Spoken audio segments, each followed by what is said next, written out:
another shadow to my light. Did you feel? Create a fusion composition. Add it to the timeline. Go to Fusion, add a text node, enter the text. Connect it to Media Out. Choose an appropriate font and size.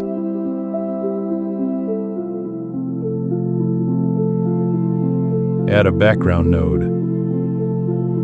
Connect a mask paint to it. In brush controls, I chose a brush size of 006. Select polyline stroke. Outline the text as if writing it.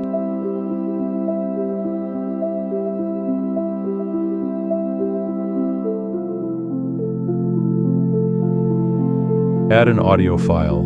Find the beginning of the text. Return to Fusion. In the Mask Paint node, Stroke Controls, keyframe the right on parameter.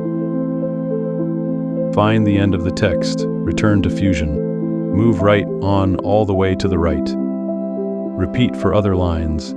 Add smooth transitions. Done. Another star.